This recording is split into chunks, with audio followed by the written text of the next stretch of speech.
Hello everyone, welcome to my first tutorial type of video. I know this isn't what I've posted so far, I've only got a few videos up, but I thought I'd give it a shot.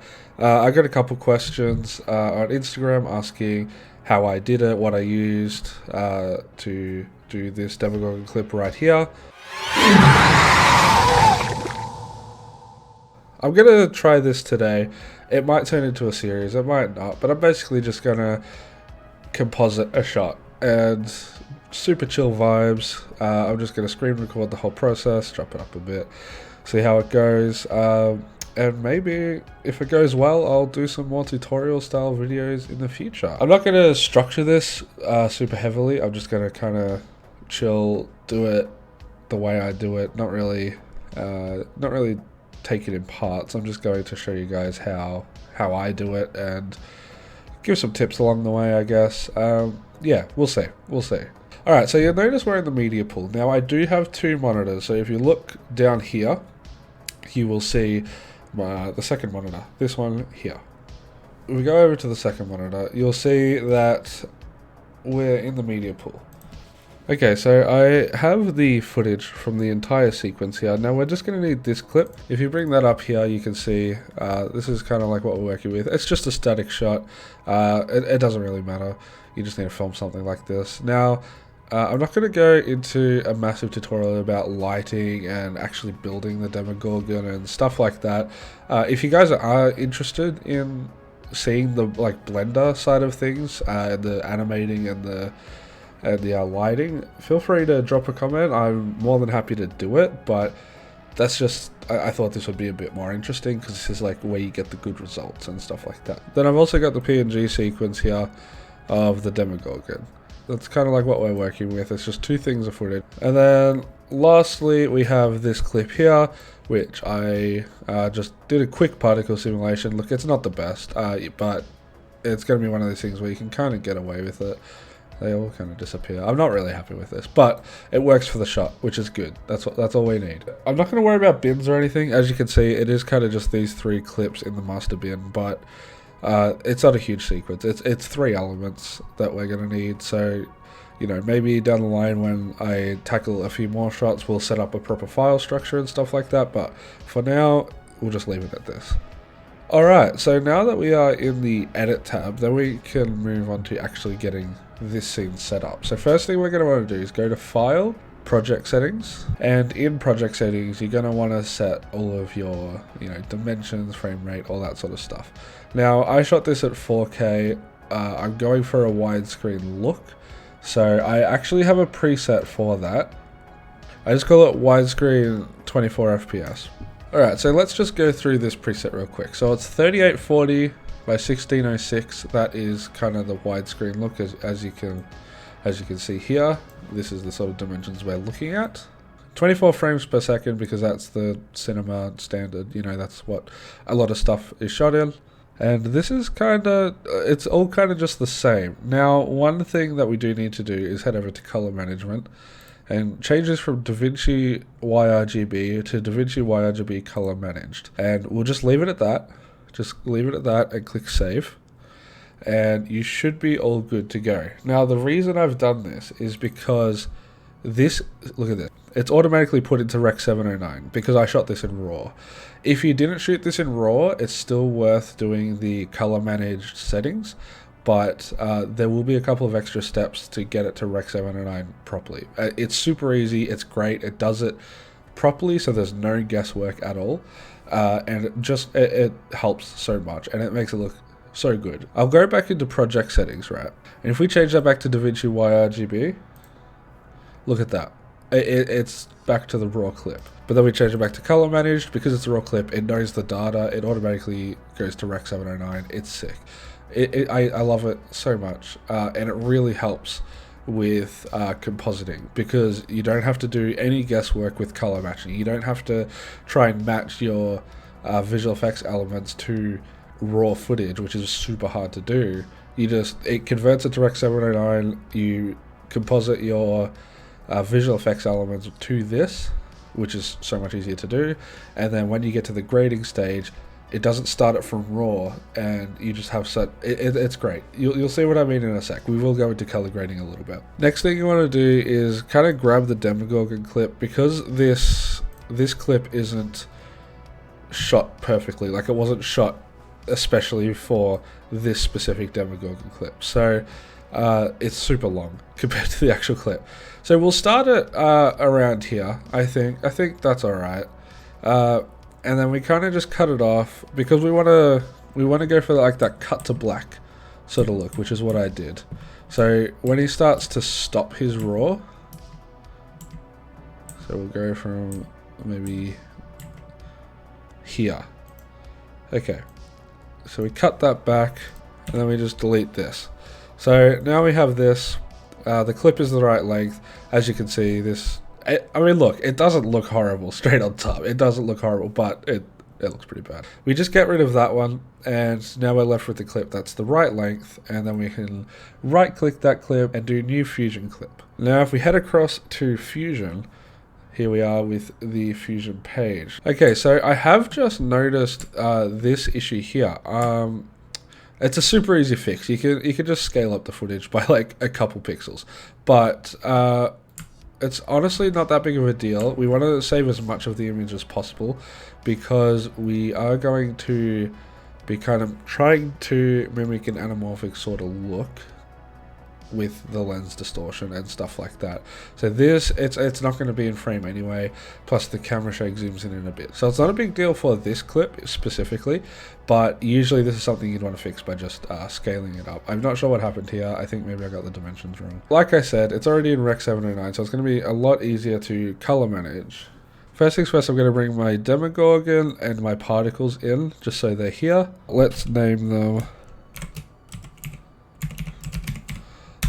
Particles and Demogorgon respectively. Now, to rename something, you just click on it and press F2. We won't do that for all the nodes, just for the stuff that is like important. So obviously these things we need to know what they are at all times, you know, and then from there we can kind of guess what specific nodes are for. So I don't rename everything, I just rename things at the start so I can kind of get my pathways set up. I love node-based compositing. I used to prefer layer-based compositing, you know, like After Effects, Hitfilm Pro. I personally prefer Hitfilm Pro because I like to support that company more than Adobe. Adobe, it's got some shady things going on, and I don't like paying $800 a year for something that, you know, isn't as good as node-based compositing anyway.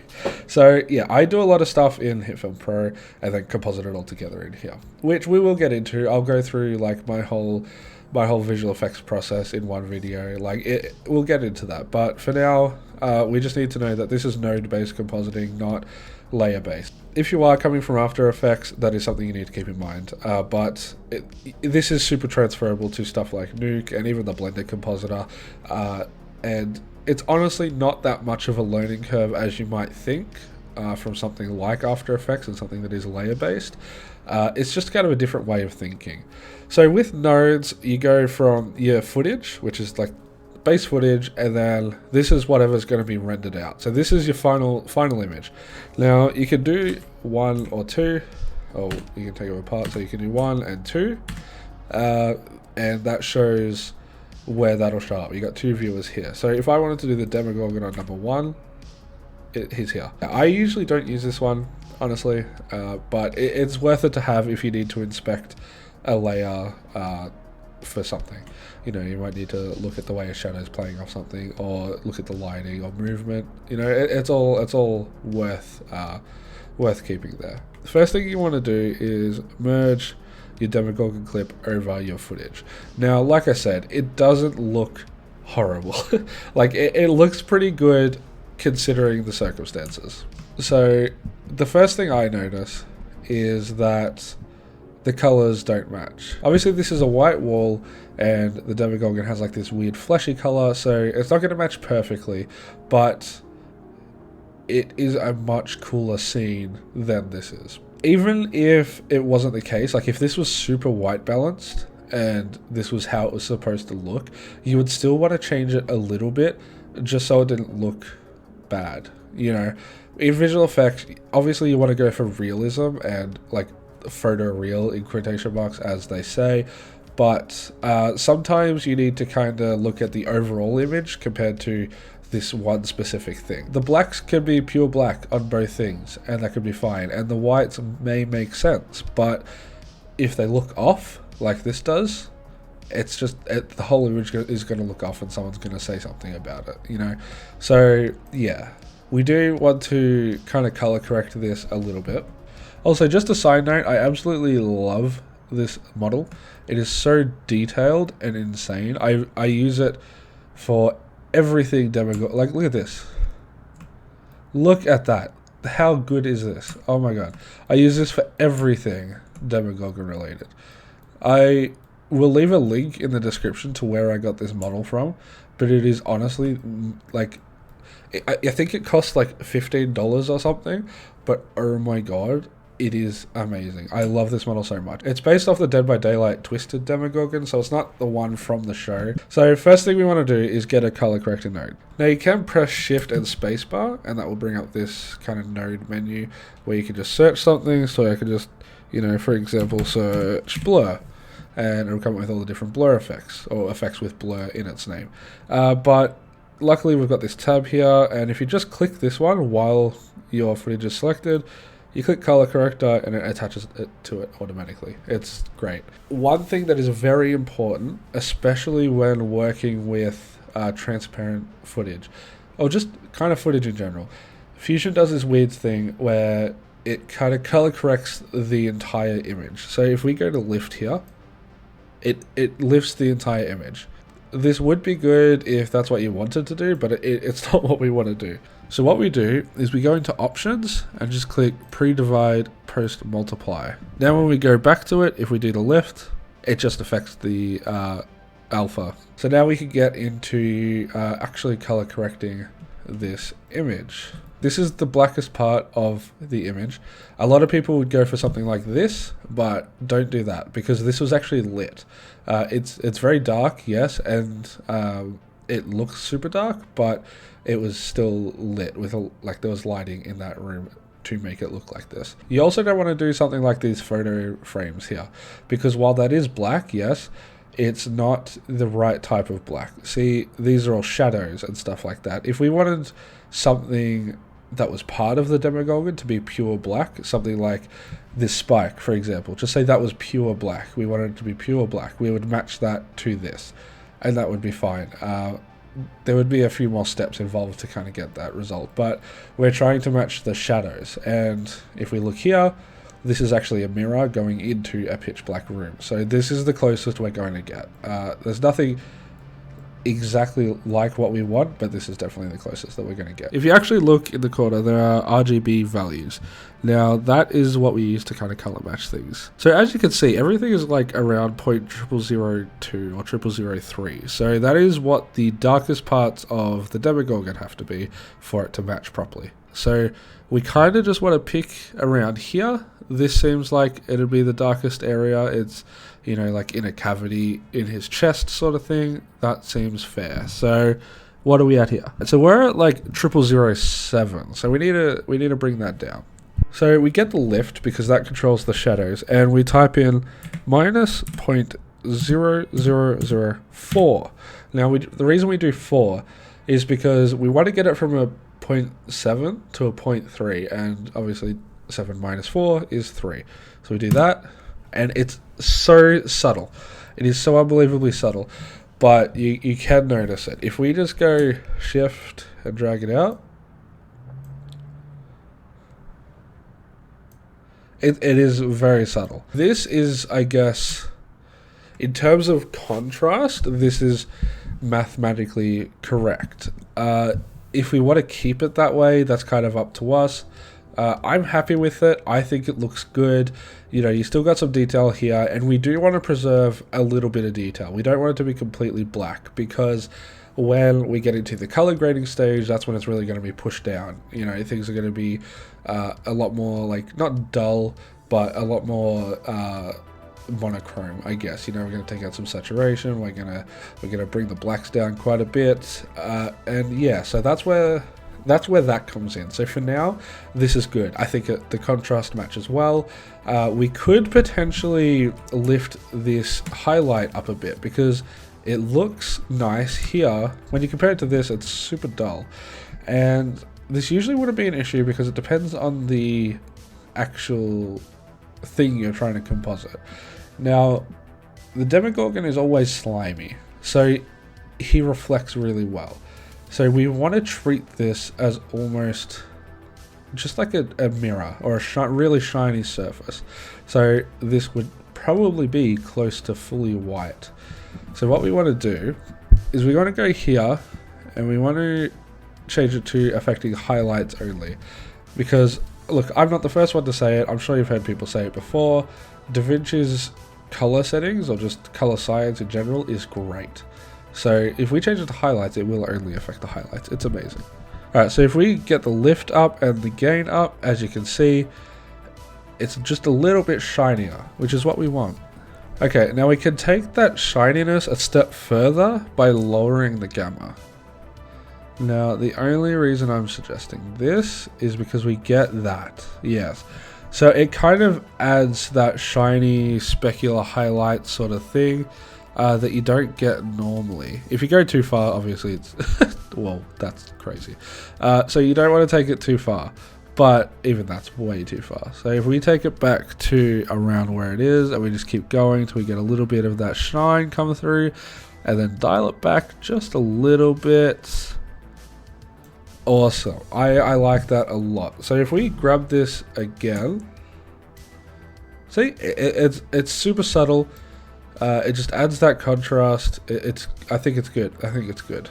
I'm definitely happy with this. This is good. This is, in terms of contrast, it's matched. Because we have a couple of these true black spots now, we need to match the colors. So first things first, the saturation, it looks fine. We just need to kind of make these shadows a little bit more blue.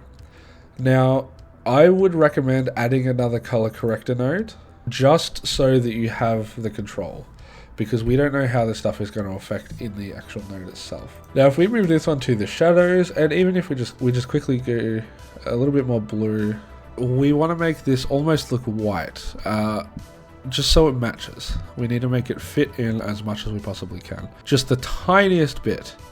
You can see I barely moved it, but look. It already looks better. We're kind of done with color stuff for now.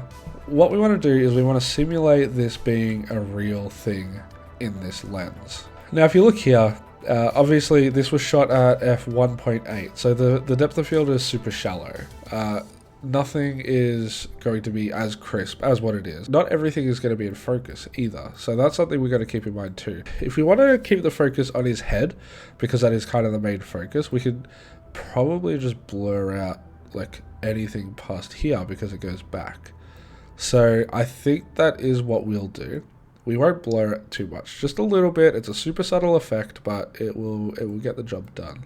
So we will add a lens blur node, and we also add an ellipse. So we've got these two. So if we quickly do this ellipse mask, we kind of just move that to where we want it. So we kind of just get it to where we want it to be, where it makes sense.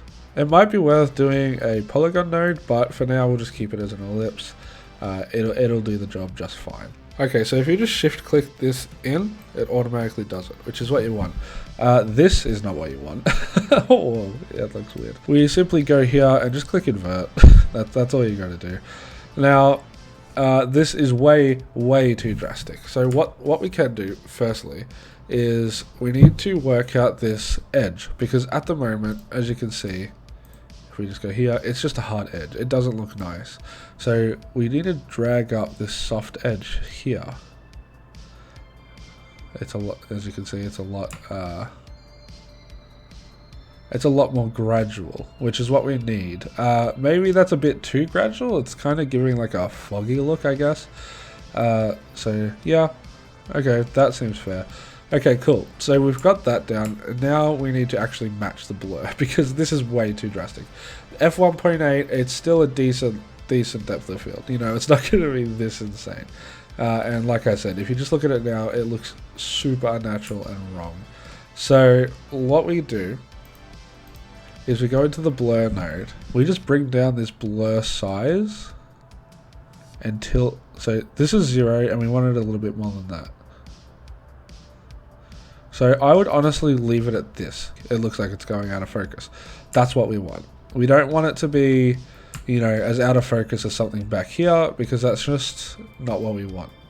Another thing we should be doing is changing the lens shape to get a more realistic lens blur. But because it's not super out of focus, it doesn't matter too much.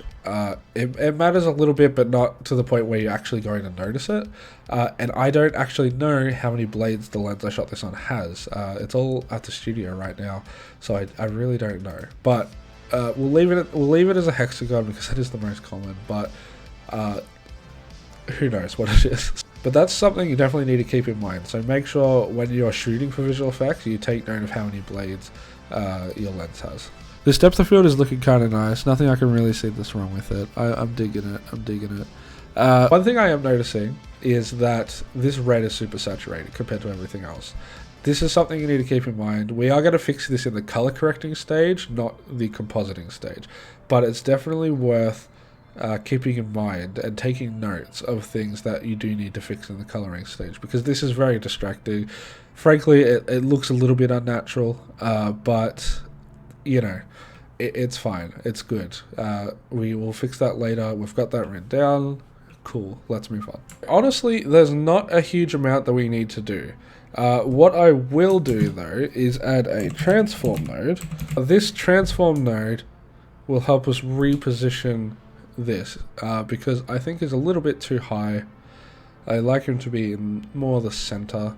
His scale is a bit off, so it might be worth kind of increasing that a little bit, maybe moving him across.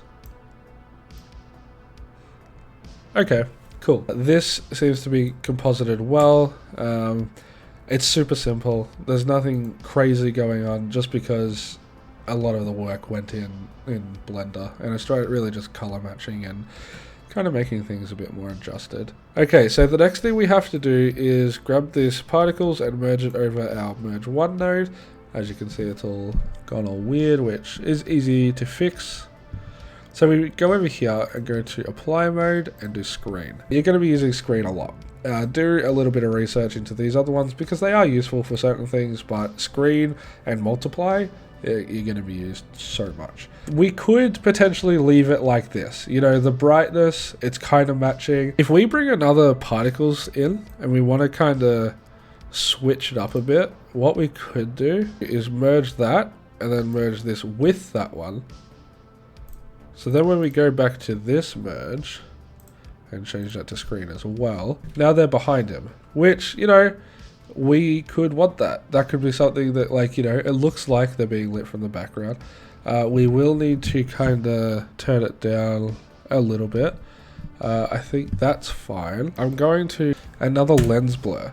Now, this is because this will definitely be out of focus. Not this much, but it will be out of focus for sure. Now, it already has a bit of lens blur. I did that when I made the particles. I added a lens blur effect to it. But we just want to add a bit more. Kind of make it look, yeah, kind of like this. Now, I feel like this blur may be a little too much. Something like that seems a bit more appropriate. Just because it already had that blur on top of it, so it doesn't need to be hugely accurate. It looks fine. It's a little bit messy right now. But these ones that go in front of him, we're going to want to keep those super low in opacity anyway, just because we don't want to obstruct him too much. And plus, when we add the color grade, these white things are going to stick out a lot. So we don't want to add too many of them. If we go to this merge node and turn down the blend quite a lot, and then we add another transform node, this one we're going to bring up the size quite a bit. Now, the reason we're bringing the size up as much as we are is purely so we get this. These random things that happen every now and then that are big and covering up the screen and makes it look more realistic, which is, you know, it's what we want. Honestly, it might be there already. I'll do some double checks, but you know, I'm getting happy with this. For the actual composite, I think this is done. I don't think we need to do much else. We've got our particles behind the Demogorgon, we've got our Demogorgon, and we've got the particles in front of the Demogorgon, and then we've got rendering out. So if we just look here, this is what we've done. You know, we've turned it from this into this, and I honestly think this is integrated pretty well. So now we're going to move on to the color grading section. Like I said at the start, this color management settings automatically convert it to Rec 709, and we've color matched it and everything, so everything's good to go. But I would like to adjust it just a little bit so we have a little bit more control over it. In our first node, this is going to be kind of like the primary adjustment sort of layer. So first thing I do is I bring the saturation all the way down so it's nothing but the contrast. If you look here, a lot of stuff is hitting that true black level, which we don't really want, but there's also a lot of midtones that we want to be a bit darker to kind of bake it into the scene a bit more. What I'm going to do first is I'm going to bring down my midtones rather than my shadows, because as you can see, that kind of brings everything down. Now if we go into full screen, there's still a lot we can see. I think that's fine. Like I said, it's converted to Rec 709 anyway, so the adjustments aren't really that big. As you can see, it's already looking a lot moodier and better. So this is what we had, and this is what we got now. It's looking good. I'm happy with what we got. If this was just like in the real world, I'd be kind of happy with this grade, depending on the scene, obviously. If it was just this clip, I'd be happy with this grade. I wouldn't have any real complaints. Maybe desaturate the red and stuff like that. But, you know, this is looking good. This is honestly, it's looking good. But we want to make this in the upside down, because that's the context of the scene. That's why there's a bunch of particles here. We want to keep it in the upside down. Usually at this stage, I would come here and boost up the red, green, and blue output to add a lot of life into the scene. It adds so much. You can't do it with every clip because sometimes it's a bit too much. It's basically just like boosting the saturation a bunch, but it helps, and I love doing it. But I'm not going to do it with this scene because it is in the upside down, so we want to keep that kind of dead look. As you can see, everything is like super desaturated. It's all like gray or like muddy versions of the color, so yeah, we want to keep it like that. This scene is pretty white balanced, to be honest, so we don't need to change anything. We will get rid of this super saturated red. Not get rid of it, just change it a little bit. If we add another node and grab the color picker and pick him, we can do this and see what it is affecting. We just want to affect a lot of the red that's coming through. If we have a look here, it almost looks black, but once we do this, then we get that red coming through as well. So all we want to do is kind of just bring this down just a tiny bit, and that looks heaps better, a lot more natural. You know, if we go, look at that. Yeah, it's way too red. Now that could work with the look you're going for, but that's just not what I'm going for. So I prefer the way this looks, a little bit desaturated. It's just a tiny adjustment, but it really helps. Next thing we're going to tackle is kind of the overall look of the upside down. It's super tempting to just grab this offset and go blue, but as you can see, that messes things up wildly. What we instead want to do is do that to the game so it doesn't affect the shadows, because when we start affecting the shadows, then we have to bring them down more to get them to be black, and then it just looks super crushed and ugly in a way, and super like way too contrasty. I personally like the upside down with a bit of green in it, but like not a huge amount. I like this more aqua turquoise sort of look. Yeah, kind of like that. I dig that. Now that's how I like my upside down. You're free to do it however you want.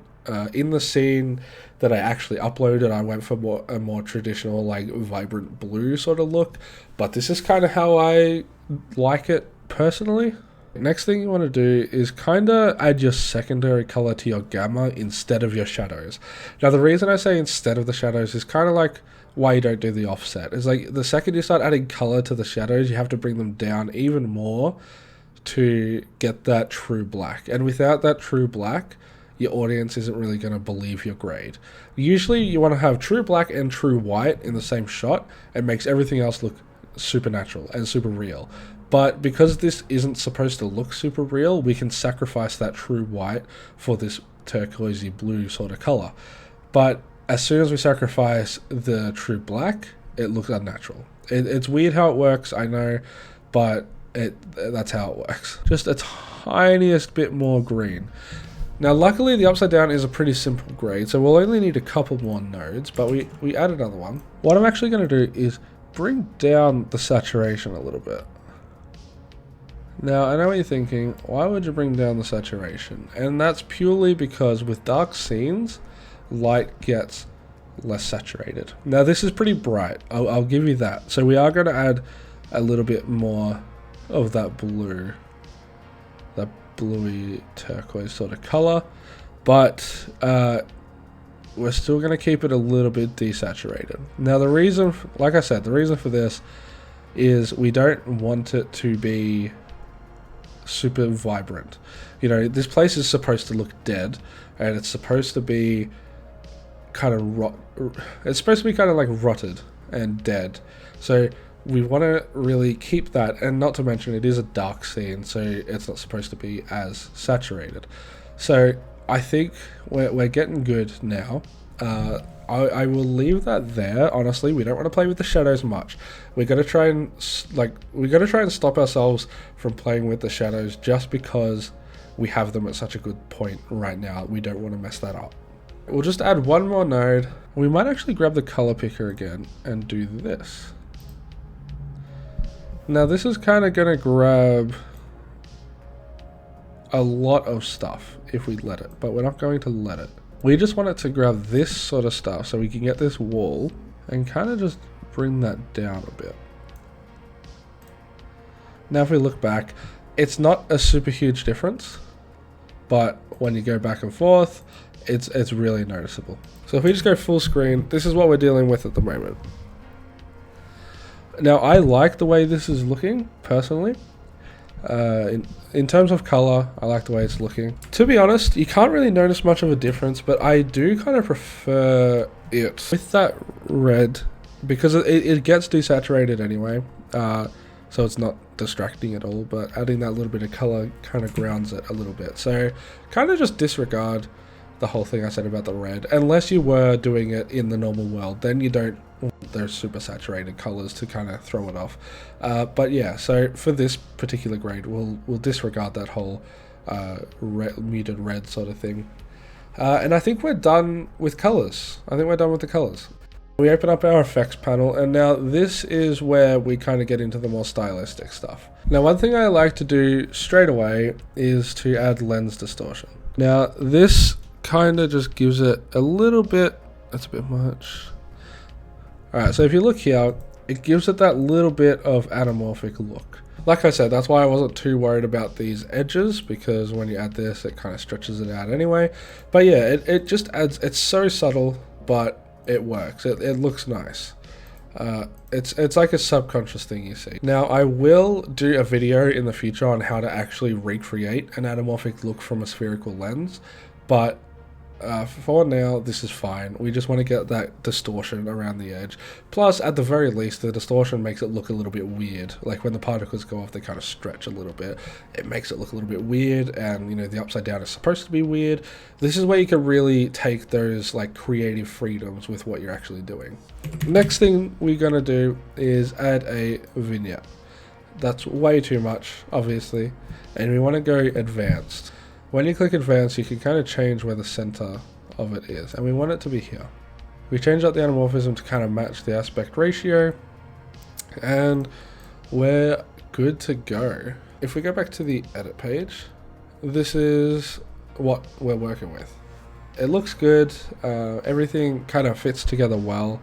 It's full of tiny details that nobody will even notice, but it really helps the overall picture and the overall image. There's one last thing that we need to do, and that is to add some camera shake. Now the camera shake is here because we need to make it look like he's actually roaring. When he gets to this, when the roar is starting, we want it to be big enough where it feels like there's a lot of weight behind this. Yeah, so here is the final clip. Okay guys, I hope you enjoyed.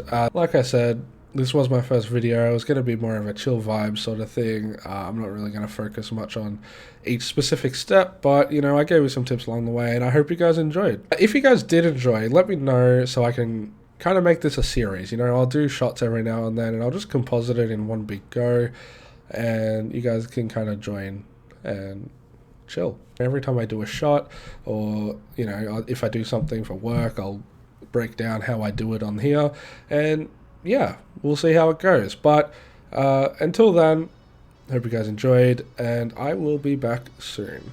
Thank you.